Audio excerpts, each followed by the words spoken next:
आपकी होस्ट मोना खान आपके show real Pakistani के साथ। आज हम मीठा दर के ईदी सेंटर में मौजूद हैं क्योंकि हमारे रियल पाकिस्तानी का इस जगह से बहुत गहरा ताल्लुक है। अगर मैं उनके वालिदैन का नाम लूँगी तो आप यकीनन समझ जाएंगी, अब्दुल सत्तार ईदी साहब, बिल्किस ईदी साहिबा। तो मैं बात करी उनके फर्जंद फैसल ईदी साहब की, क्योंकि उन्होंने अपने समाजी कामों से दुनिया भर में पाकिस्तान का नाम रोशन किया, बिल्कुल अपने वालिदैन की तरह। इनको हुकूमत पाकिस्तान ने निशान इम्तियाज़ भी दिया है। वैसे तो बेशुमार अवार्ड्स इनको मिल चुके हैं। तो आज आपकी मुलाकात रियल पाकिस्तानी से करवाते हैं फैसल ईदी साहब से। सियाचिन से लेकर नगर पार तक सारे पाकिस्तान में सेंटर है, होम फॉर होमलेस। किसी को भी लावारिस मिला,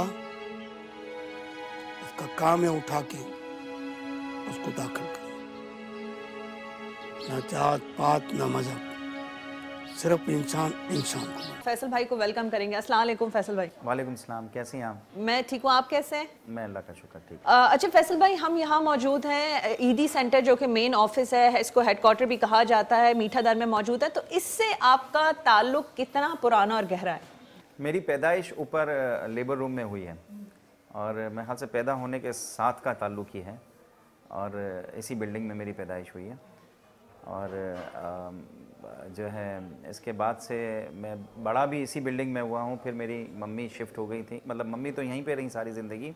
हम बच्चे जब थोड़े से बड़े हो गए थे और मेरी पैदाइश के बाद जो है वो मेरी नानी के घर हमें जो है ना शिफ्ट कर दिया था कि अब ये वहाँ पे रहेंगे। और मैं बड़ा फिर नानी के घर हुआ और फिर यहाँ पे आके रुकता था। मेरी जो है मम्मी यहाँ पे होती थी तो मैं मम्मी के पास आके रुकता था। और तो ये मुझे सब बचपन की चीज़ें यादें हैं कि वो मेरे लिए खुशी का दिन होता था कि मैं आज मैं मीठा दर में रुकूंगा। तो सेकंड फ्लोर पे उस वक्त जो है वो इनका मतलब बैठक होती थी रात को, और रात को भी काम होते थे कफन रात को ही। असल में हमारा ऊपर लेबर रूम है और क्लिनिक है, वुमेन की क्लिनिक, औरतों की क्लिनिक है। और जो फिर हमारे मुर्दा खाने वगैरह होते हैं ना, उनके लिए कफन वगैरह ये खुद काटते हैं। बाहर से तैयार कफन लेंगे तो हमें महंगा पड़ता है, तो पहले से ही तकरीबन 40-50 साल से ही ये कपड़ा ले लेते हैं और फिर यहीं पे कफन तैयार करते हैं, बनाते हैं। तो रात को ये फारिग होते थे तो कफन बनाते थे, तो वो कफन बनाते थे, मैं इनके साथ बैठा खेलता रहता था। और मेरी खाला होती थी जुबी मासी, वो भी यहाँ पे काम करती थी। तो अब उनके पास में आके रुकता तो वो मुझे कफन काटते हुए मुझे कहानियाँ सुनाती थी, बंदर की कहानियाँ और कभी कैसी कहानियाँ।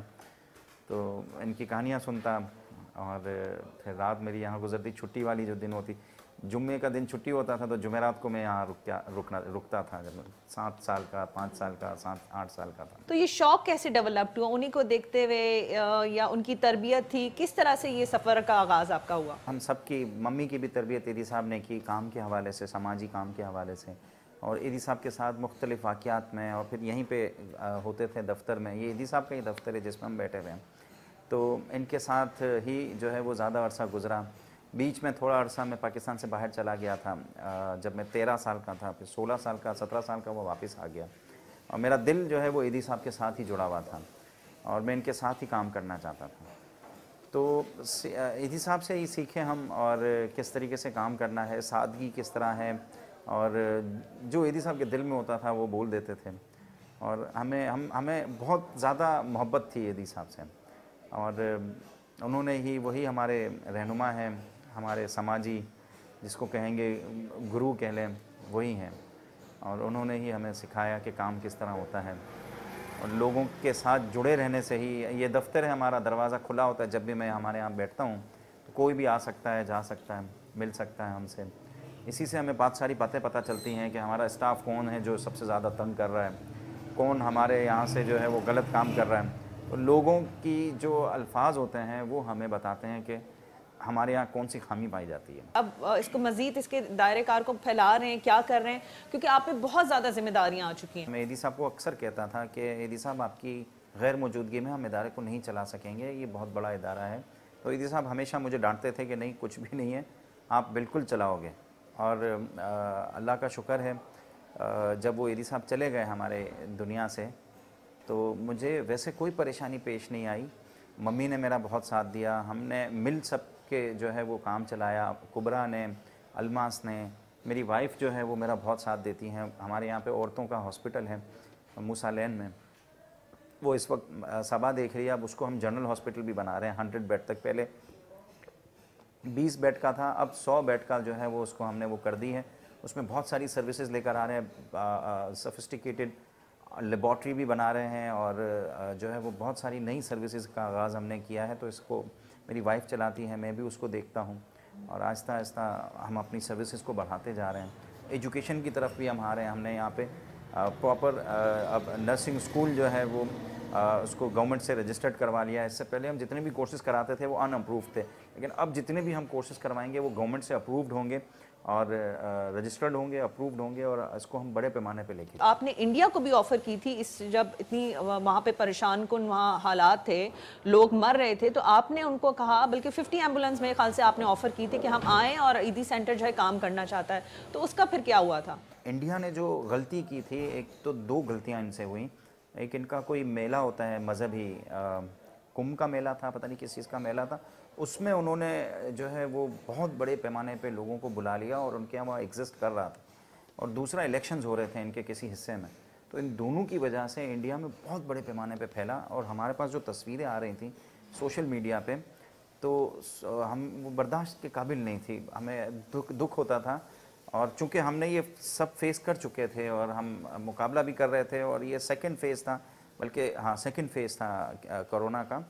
तो मैंने इंडियन प्राइम मिनिस्टर मोदी साहब को लेटर लिखा कि मैं अपनी 50 गाड़ियाँ लेके आपकी मदद के लिए आना चाहता हूँ, आप हमें इजाज़त दें, और जिस इलाके में भी आप हमें तैनात करेंगे हम जाने के लिए तैयार हैं, और हम आप पे बर्डन भी नहीं बनेंगे, हम अपना ख़र्चा, अपनी फ्यूल, सारी चीज़ें हम खुद कर लेंगे, और सिर्फ आपकी मदद की हमें ज़रूरत है। तो उन्होंने जवाब तो नहीं दिया, लेकिन जो है वो हमारी ऑफ़र मौजूद थी, और हमने सोचा हुआ था कि हम 50 गाड़ियाँ लेके जाएंगे, और फिर और मज़ीद की भी ज़रूरत पड़ी तो और मज़ीद मैंने 50 पीछे बैकअप के लिए प्लान करके रखी थी कि 100 गाड़ियों के साथ हम वहाँ पे इनके किसी भी एरिया में, अगर ये हमें 3-4 एरियाज़ भी देंगे तो हम वहाँ पे अपने आप को हम डिस्ट्रीब्यूट कर लेंगे। खैर उन्होंने हमें इजाज़त नहीं दी, जिसकी वजह से हम जा नहीं सके, जिसका मुझे अफसोस है कि हम किसी तकलीफ़ में लोगों की जो है वो काम नहीं आ सके।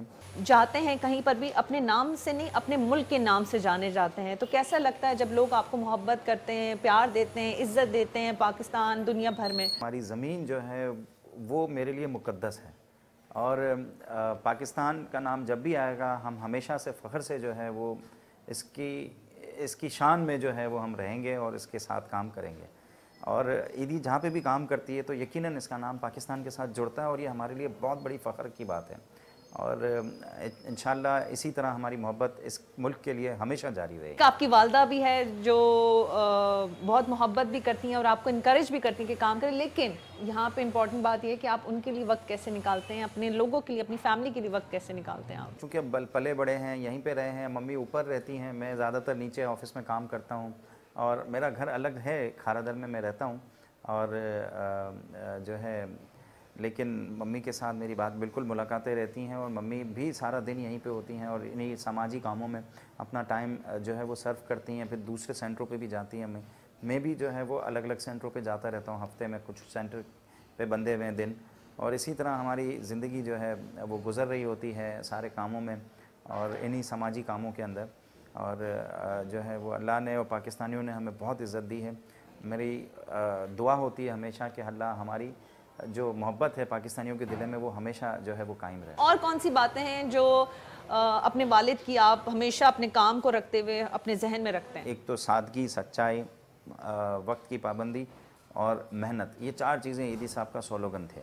और इसके अलावा ये 4 हम जो है उसको अपनाते हैं। हमारी कोशिश ये होती है कि इजाफ़ी ख़र्च हैं या गैर ज़रूरी या फ़जूल खर्ची जो है उसको कंट्रोल करें, और जो है अपने अंदर भी ना आदत डालने दें और अपने लोगों के अंदर भी ना डालने दें। तो हमारा बहुत बड़ा, अभी पिछले दिनों मैंने ऑडिट करवाया इंटीरियर सिंध का सारा, तो मुझे इतनी खुशी हुई कि काफ़ी अरसे के बाद हमने ये ऑडिट का जो है वो सिस्टम डिटेल में जो है वो जाके किया, तो मुझे बहुत खुशी हुई कि सिवाय 1-2 जगहों के जो है ना, हमें सारी जगहों पे बहुत ज़बरदस्त सिस्टम मिला हमें, और खुशी हुई कि जो है वो ईदी साहब के बताए हुए रास्ते पर आज भी वो लोग अमल कर रहे हैं।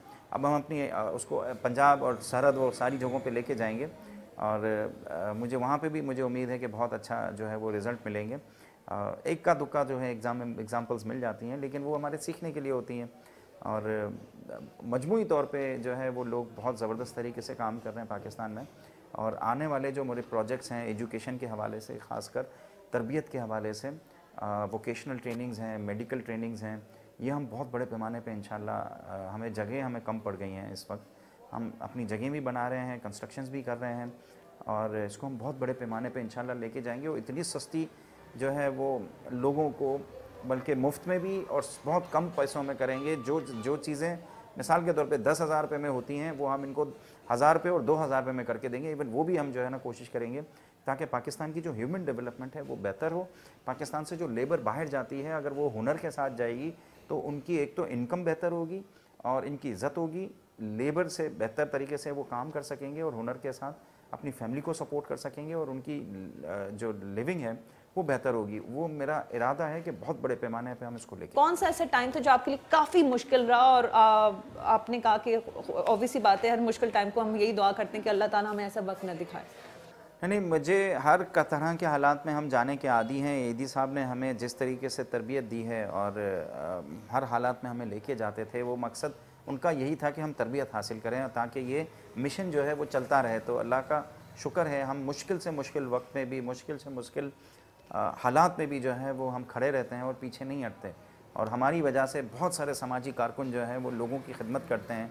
ईदी साहब को देखते हुए उन्होंने जो है वो अपनी ज़िंदगी का मकसद समाजी बनाया। तो ये तो एक बहुत ज़बरदस्त है और पाकिस्तान मेरे ख्याल से आगे भी जाके बहुत ही तरक्की करेगा समाजी खिदमत के अंदर। और हमें जो है वो हमें लोग फॉलो करते हैं और हमें खुशी होती है, हमसे सीखने के लिए आते हैं कि हम किस तरह करें। तो मैं उनको सारी चीज़ें बताता हूँ। ईदी साहब भी बताते थे कि किस तरह मैनेज करनी है, किस तरह कंट्रोल करना है, किस तरह फाइनेंस को संभालना है, क्या कहाँ आपको पैसे बचाने चाहिए, कहाँ खर्च नहीं करने चाहिए। तो लोग सीखते हैं हमसे और सादगी से जो है वो लोगों ने समाजी काम, ना तो बहुत सारे मुल्कों में तो समाजी काम कम, मतलब अगर 100 रुपया चंदे में मिलता है तो वो 50 रुपये से ज़ायद तो जो है वो अपने जो है वो ओवरहेड एक्सपेंसेस पे खर्च कर देते हैं, अपनी गाड़ियों पे, अपने दफ्तरों पे। तो इसकी ज़रूरत ही नहीं है आपको। आप ज़्यादा से ज़्यादा पैसे जो है वो आवाम पे लगाएं। बहुत शुक्रिया फैसल भाई, आपने हमें कीमती टाइम दिया। हम चाहेंगे कि आप तो हैं ही हमारे रियल पाकिस्तानी, हमारे देखने वाले पाकिस्तानियों के लिए कोई अच्छी बात, कोई अच्छा पैगाम। हमारे पाकिस्तानी जो हैं वो मिसाली हैं, मेहनती हैं और बहुत अच्छे हैं। और इनमें कुछ चीज़ें ऐसी हैं कि सादगी अगर ये अपनाएं और ये पान, गुटखा, सिगरेट इसके ऊपर पैसा खर्च ना करें और ये अपनी ही फलाही कामों के लिए खर्च करें, अपने ही मकासद, अपने ही बच्चों की फलाह के लिए या जो है वो गरीब लोगों की मदद के लिए अगर ये पैसा खर्च करें तो आप अंदाज़ा करें अरबों रुपए जो हम चाय पे, गुटखे पे, तंबाकू पे खर्च करते हैं वो हमारी कितनी अच्छी और जो है वो सोसाइटी के ऊपर इम्पैक्ट आएगा और हमारी सोसाइटी बहुत अच्छे तरीके से तरक्की करेगी। फैसल ईदी साहब से बात की है, इन्होंने अपनी गुफ्तगू में अपनी वालदा का और अहलिया का जिक्र किया है, तो हम उनसे भी गुफ्तगू करना चाहेंगे कि वो क्या कहना चाहेंगी। अस्सलाम वालेकुम आपा, कैसी हैं आप? वालेकुम अस्सलाम, ठीक हूँ, अल्लाह का शुक्र है। अच्छा आपा, हमने फैसल भाई से बात की और नो डाउट जिस तरह से उन्होंने अपने वालिद साहब के काम को वो लेके चल रहे हैं, तो आप क्या कहना चाहेंगी फैसल भाई के बारे में? फैसल मेरा A1 लड़का है। मेरा बच्चा बहुत समझदार है, पढ़ा लिखा है और हर बात को अपने बाप की तरह समझता है और हर काम अपने बाप की तरह संभाला हुआ है। हर जगह पहुंच जाता है, इमरजेंसी में पहुंच जाता है, बाहर मुल्क में चला जाता है, वहाँ भी काम करके आ जाता है। इसलिए कि हम दोनों मियाँ बीवी तो पढ़े लिखे नहीं थे और मेरा फैसल पढ़ा लिखा है ना, तो इस समझदारी से काम करता है। अब्दुल सत्तार ईदी साहब के बाद काफ़ी मुश्किलात का सामना करना पड़ा, जिसकी आपने भी अपनी सारी आंखों के सामने सारा वो चीज़ें देखी हैं। तो उस वक़्त को किस तरह से आपने देखा? और फैसल भाई क्योंकि वो सब उस घर के अब सरबराह बन चुके थे, उन्होंने सारी सिचुएशन को किस तरह से हैंडल किया? क्योंकि ये जो ईदी सेंटर है ये बहुत बड़ा नेटवर्क है, जगह जगह है और फिर फंड्स के बगैर तो ये मुश्किल हो जाता है। जी सही बात बताई आपने। लोगों का ताउन इसी तरह जारी है और फैसल का काम भी इसी तरह अपने अब्बू की तरह ही करता है। फैसल में और फैसल ज़रा ज़्यादा होशियार है और काम में, हर काम में मुश्किल वक्त में पहुंच जाता है जहाँ भी काम हो। और आपा जो उसकी बीवी भी उसके साथ दुम लग गई है। मैं पहले ईदी साहब के साथ लगी रहती थी, अब ये मेरी बहू मेरी बेटे के साथ लगी रहती है और इसका हर काम में मदद करती है। अच्छा आपा, तो फिर हम आपकी बहू से भी बात करते हैं जो आपने इनका जिक्र किया है। हमारे साथ फैसल साहब की जो हैं मिसेस भी मौजूद हैं, उनकी अहलिया हमारे साथ हैं, हम उनसे भी बात करेंगे। अस्सलाम वालेकुम भाभी। वालेकुम सलाम, कैसी हैं आप? फैसल भाई ने जितना मुल्क का नाम रोशन किया समाजी कामों से और खिदमत खल्क करके, आप क्या कहना चाहेंगी? क्योंकि इस सारे सफ़र में आपने बहुत साथ दिया है और क्योंकि उन्होंने भी जिक्र किया कि आपके साथ के बगैर ज़रा जो चीज़ें हैं वो बड़ी आसान रही हैं। ये कि फैसल तो करते ही हैं ये काम, और मुझे भी साथ में जैसे कहा कि आप भी आगे आगे आओ। और मम्मी से मैंने बहुत ज़्यादा सीखा कि किस तरह से क्या करना है, किस तरह से हैंडल करना है ये सारे काम। और इस तरह से बस मम्मी को देख के मैं फॉलो कर रही हूँ मम्मी को। अच्छा भाभी, एक और इम्पॉर्टेंट चीज़ है कि ये इदारा ख़वातीन के लिए बड़ा एक्टिवली काम करता है। यहाँ पे फैसल ईदी हैं, बिल्कुल मौजूद हैं, लेकिन इनका साथ जो देने वाली ख़वातीन ही हैं, क्योंकि बहुत सारे मसले मसाइल होते हैं जिसमें ख़वातीन का होना बड़ा ज़रूरी होता है। तो फैसल भाई इन सारी चीज़ों में कितना समझते हैं, कितना उन्होंने ख़वातीन के इश्यूज़ को, मामलात को, क्योंकि काफ़ी मसाइल तो हैं हमारे मुल्क में, कितना देखते हैं या सपोर्ट करते हैं? फैसल ख़वातीन के मामले में बहुत हसास हैं और इनके हुकूक़ के बारे में बहुत ज़्यादा जिद्दोजहद कर रहे हैं। और ये हमें भी कहते हैं कि आगे से आगे आप आओ, इसलिए कि ये आजकल तो ख़वातीन का ही है कि ख़वातीन जितना अच्छा माशरा देंगी वो ज़्यादा बेहतर होगा। अच्छा भाभी, एक और इम्पॉर्टेंट चीज़ ये कि ऑब्वियस सी बात है, फैसल भाई ने अपनी सारी ज़िंदगी जो है वफ़ कर दी इंसानियत के लिए, जिस तरह से उनके वालिद का मिशन था। तो इस सारे मिशन में ऑब्वियस सी बात है उनकी फैमिली भी है, तो आप क्या कहना चाहेंगी? क्योंकि इंसान को कुछ ना कुछ पाने के लिए कुछ खोना पड़ता है, और फिर ऑब्वियस सी बात है ये भी फैसल भाई पूरे, जिस तरह से हम कहते हैं सबके लिए एक वालिद का दर्जा, भाई का दर्जा रखते हैं, तो क्या कहना चाहेंगे?